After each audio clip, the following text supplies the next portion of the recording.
بسم الله الرحمن الرحيم. لايف جديد واخر المستجدات على الساحه الرياضيه، صفحتنا على الفيسبوك هاني عصام، قناتنا على اليوتيوب دينامو الملاعب. معاكم دايما نتابع كل الجديد اول باول. الساعات الاخيره في ميركاتو الشتاء خلاص كله بيفنش صفقاته. الاهلي وبيراميدز الايام الاخيره لميركاتو الشتاء كله بيحط الرتوش الاخيره على صفقاته. واخيرا انتهت صفقه عوده الفخوري لاعبا في صفوف نادي بيراميدز. خلاص القصه خلصت، حسم كل شيء مع نادي بيراميدز. الاهلي حاول يخش في الصفقه الساعات اللي فاتت، حاول يخش الجيم، لكن بيراميدز كان حسم الموضوع. انا مستني بقى اشوف عوده الفخوري. كل الكلام اليومين اللي فاتوا على الصفقه وقوه الصفقه. الحقيقه ان الصراع تحول ما بين الاهلي والزمالك، الصراع اللذيذ اللي كان ممتع لسنين طويله على الصفقات، للصراع ما بين الاهلي وبيراميدز. السبب في ده هو القوة الشرائية. مين اللي عنده قوة شرائية يستطيع يجيب اللعيب ده؟ مين اللي هيستطيع ان هو يخلص الصفقة دي؟ الاهلي وبيراميدز. الزمالك عنده مشكلة مالية، الزمالك عنده أزمة مادية، الزمالك عنده ايقاف قيد من الاساس. اتمنى الزمالك ما يطولش في ده، ما يكملش في ده. هبقى زعلان الحقيقة ان الزمالك بعيد عن المنافسه عن الصفقات، حتى مع كامل احترامنا وتقديرنا لكل اللعيبه. الاسماء اللي الزمالك حاول يخش فيها للاسف ما عرفش يخلصها، زي حامد حمدان. الزمالك حاول يخش فيه، حاول يخلصه، لكن بيراميدز انهى الصفقه بسبب مشكله ايقاف القيد اللي الزمالك بيعاني منها. احد الاسماء الساعات اللي فاتت اللي دخلت وفي المنافسه وكان في كلام ما بين الاهلي وبيراميدز عليه توفيق محمد. انا بالنسبه لي بتروجيت دلوقتي بقى مصنع النجوم.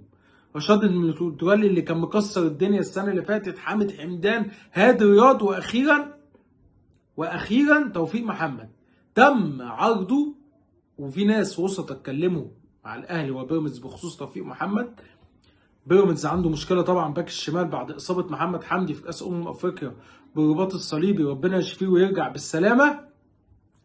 توفيق محمد تم عرضه على مسؤولي بيراميدز، وكمان تم عرضه على مسؤولي النادي الاهلي، وممكن يخلص هنا او هنا. يعني الساعات اللي جايه انا بقول لك توفيق محمد ممكن يخلص هنا او يخلص هنا. لعيب كويس، الناس كلها بتتوقع له التألق، عنده امكانيات كويسه جدا، موهبه كويسه جدا، ممكن يخلص. اسمه مفاجاه في الساعات الاخيره في صفقات النادي الاهلي، اللي خلاص يعتبر الاهلي خلص صفقاته. باقي يعني بتتكلم في 90%، باقي 10%.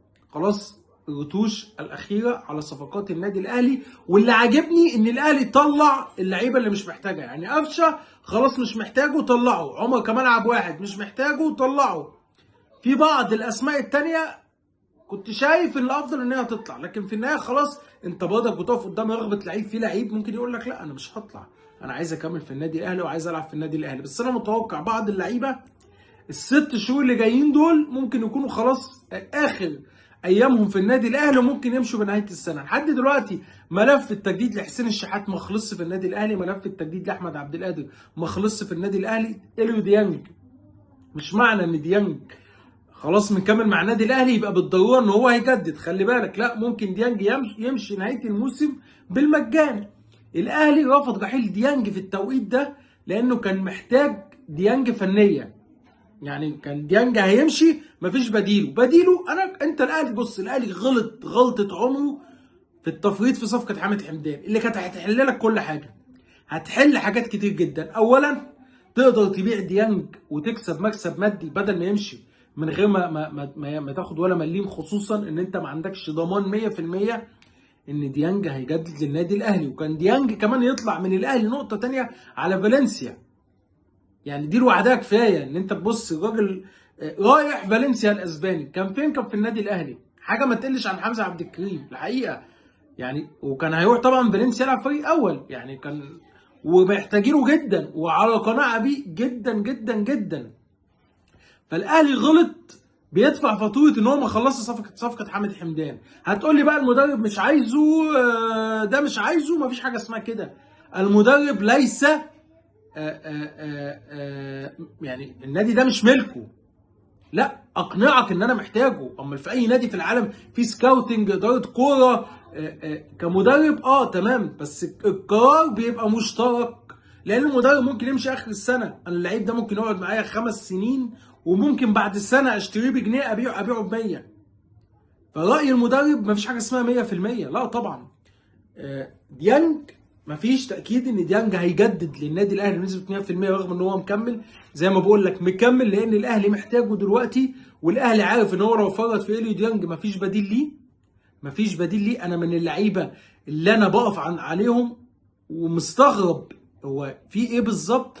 محمد علي بن رمضان لعيب جامد جدا، وفي الترجي جامد جدا، ولما جه النادي الاهلي من اهميه وقوه الصفقه الناس ما كانتش مصدقه ان محمد علي بن رمضان جاي. فاكر انت وقتها ده النادي بتاعه في المجر عايزه مش هيفرط فيه، ده الترجي التونسي هيرجعه، ده الاهلي هيخلص فيه، وفضلت الصفقه رايحه وجايه ورايحه وجايه لحد ما الاهلي وخلصوا، وكانت صفقه زي ما بيقولوا كده من العيار التقيل، صفقه بوم. الجمهور كان مبسوط ومش مصدق. مستوى محمد علي بن رمضان غريب بالنسبه لي، مش هو ده بتاع الترجي. يعني محمد علي بن رمضان لو كمل بالاداء ده في النادي الاهلي قدامه سنه وهيقولوا له السلام عليكم، عليكم السلام اتفضل. جمهور النادي الاهلي مش هيصبر على حد، جمهور النادي الاهلي مش هيستحمل حد، وعنده حق. الاهلي لما بيقع في ماتش الجمهور بيزوم على كله، لعيبه باداره بجهاز فني بكله، يعني مش هيلتمس لك العذر. سكواد النادي الاهلي يا جماعه سكواد مخيف بمنتهى الامان، مرعب. يعني لما تيجي تحط ورقه وقلم كده في كل مركز عندك 2 و3، التلاته انقح من بعض، انقح من بعض حرفيا كده. فما فيش مجال انك تقول لي ان الاهلي يخسر ماتش ولا الكوره فيها كل حاجه، بس تخسر وانت بتأدي، تخسر وانت عامل ماتش حلو. فمحمد علي بن رمضان لو ما فاقش ورجع محمد علي بن رمضان بتاع زمان، لا انا بقول لك هتبقى عنده مشكله. الناحيه الثانيه الزمالك، من اهم القرارات اللي اتخذت في نادي الزمالك الفتره اللي فاتت دي هو التجديد وحسم ملف التمديد لبعض اللعيبه الناشئين جوه نادي الزمالك. ده فرق مع نادي الزمالك جدا جدا. الناشئين والمواهب اللي موجوده دي الزمالك مجدد لعدد كبير منهم، باستثناء عمر عبد العزيز اللي عنده عرض من الدوري البرتغالي، وتجرى الان المفاوضات ما بين الزمالك وما بين النادي البرتغالي. لكن الزمالك مأمن نفسه، قرار هيفيد الزمالك 10 سنين جايه. اللعيبه دي تاخد فرصتها مع الفريق الاول، تثبت نفسها، ربما الزمالك يستعيد ما حدث في تجربه البرتغالي جيسفالدو فيريرا لما الزمالك اتوقف قيده بسبب، فاكر انت موضوع حسام اشرف وايقاف القيد، والزمالك اجبر ان هو يكمل الموسم بنفس القوام. وكانت المعجزه فوز بالدوري وكاس مصر مع جيسفالدو فيريرا، اما طلع حسام عبد المجيد وطلع سيد نيمار وطلع محمد طارق والمجموعه الحلوه دي. فالزمالك عامل حاجه حلوه جدا، مأمن اللعيبه اللي في قطاع الناشئين، عدد كبير جدا خلاص جدد ومدد تعاقده مع نادي الزمالك، مش ناقص غير عمر عبد العزيز. لكن مش معنى كده ان الامور تبقى على ما هو عليه خلاص 100%. مفيش فك ايقاف كده، قلت لك كده من فتره. الزمالك مكمل زي ما هو. انت بتتكلم 2 مليون و200 الف دولار المفروض الزمالك يدفعهم، وده مستحيل.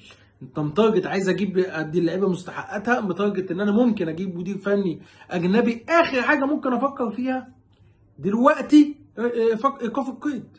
المشاكل كتيره جدا، ومستحيل ان انا اروح افك القيد وانا عندي لعيبه ما خدتش فلوسها اصلا. طب انا هفك القيد؟ ما انا مش هجيب صفقات. لكن الزمالك لازم يشتغل من دلوقتي لحد نهايه الموسم توفير بقى سيوله لحل القيد. والدكتور حسام المندوق امين صندوق نادي الزمالك كان في تصريحات الساعات اللي فاتت واكد ان هناك حلول، وربما تكون اخبار يعني عشان يعني انفراجه خلال الايام اللي جايه فيما يتعلق بالامور الماليه داخل نادي الزمالك.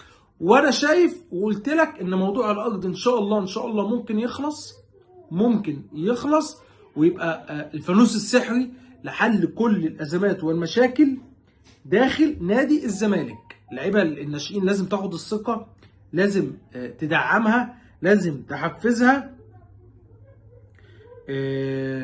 في لعيبه بصراحه للامانه مواهب حلوه جدا ولعيبه كويسه جدا، وصدقني اللعيبه دي لو دعمتها ووقفت جنبها ويلعب معاها مجموعه كويسه. ما انت المشكله اللعيب الناشئ لو بيلعب معاه لعيب مش فايق هياخدوا ويغرقوا مع بعض. ده طبعا على عكس اللعيب ما يلعب وهو فايق.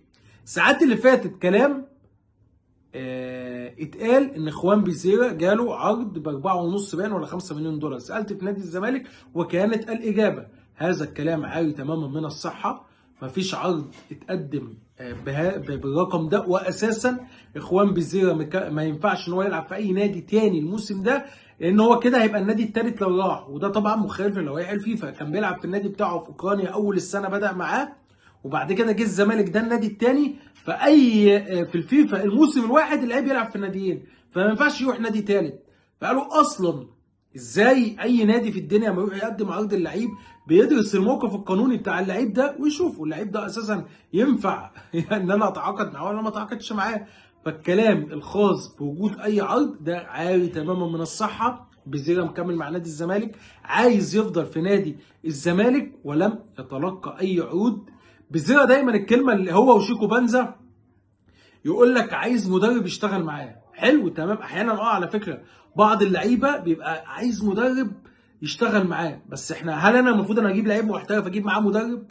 لا، المفروض انا بجيب لعيب محترف توب، لعيب عالي، لعيب كواليتي عالي، محترف جاي يكسبني، مش ان انا جاي احنا الاثنين هنساعد بعض. بس ما فيش حاجه اسمها ان اللعيب ده عايز يجي بس المدرب معاه وبص عايز بقى مدرب يقول له يفنش ازاي ويعمل ازاي. لا طبعا يا جماعه، ما هو اي مدير فني في الدنيا بيجي بيشوف اللعيبه اللي عنده، ده ناقصه ايه يشتغل عليه، ده محتاج ايه ازوده وادوس عليه معاه. لكن كلمه ان انا اللعيب ده عايز مدرب، انا بالنسبه لي ما تحطهاش قاعده عامه. معنى كده ان احنا كل لعيب هنجيب بقى ده نجيب مدرب معاه يقول له يفنش ازاي، ونجيب ده يقول له بقى ورايح على الانفراد يعمل ايه. ما هو وظيفه المدرب كده اصلا من الاساس ان شاء الله بشكل كبير محمد عبد المنعم باذن الله خلاص هيكون جاهز مع منتخب مصر في بطوله كاس العالم. اسعد خبر بالنسبه للكابتن حسام حسن، محمد عبد المنعم شارك في التدريبات الجماعيه مع نادي الفرنسي نيس الساعات والايام الماضيه، خلاص رجع من الاصابه الحمد لله. اضافه قويه جدا لمنتخب مصر. عبد المنعم من دلوقتي هيبتدي يشارك بشكل تدريجي مع نادي الفرنسي، هيبقى طبعا مكسب كبير جدا جدا جدا لمنتخب مصر وللكابتن حسام حسن في بطوله افريقيا. اتحاد الكوره مدي كل الصلاحيات للكابتن حسام حسن، اللي بيحلم بيه اللي بيتمناه، اي حاجه يطلبها الكابتن حسام حسن في الخطه بتاعته اتحاد الكوره هيوفرها له، هيدعمه. بادئين من دلوقتي. بص حلو قوي ان احنا من دلوقتي بنشتغل لكاس العالم، بنحط البرنامج من دلوقتي. اي حاجه عليها خلاف نحلها، اي حاجه عليها مشكله نحلها، ما بتستناش لحد اخر لحظه. دوره وديه هتلعبها في شهر 3، ماتشات الوديه هتلعبها في امريكا هناك قبل بطوله كاس العالم. كل ده حلو جدا. كابتن حسام حسن انا شايف الماتشات دلوقتي بالنسبه لك تتفرج على كل حاجه، تحدد اللعيبه اللي انت محتاجها، المراكز اللي انت محتاجها، لعيبه كتير هتنضم، تحط كل الاستراتيجيه بتاعتك. ان شاء الله تكون مشاركه موفقه للمنتخب الوطني، نقدر نعمل بصمه. طبعا النغمه بتاعت رحيل حسام حسن والكلام ده كله انتهت وما بقاش حد يتكلم فيها حتى في الميديا. ما في بقى السؤال ان انت شايف الكابتن حسام حسن يكمل ولا لا، طب اتحاد الكوره بيفوت ده ولا لا، خلاص ده ما بقاش موجود، انتهى. كل خلف الكابتن حسام حسن، بندعم الكابتن حسام حسن. ان شاء الله قادرين نعمل انجاز في بطوله كاس العالم باذن الله. هنكون معاكم في لايفات كتيره وجديده الساعات اللي جايه والايام اللي جايه، وهنتابع معاكم كل الجديد اول باول. شكرا.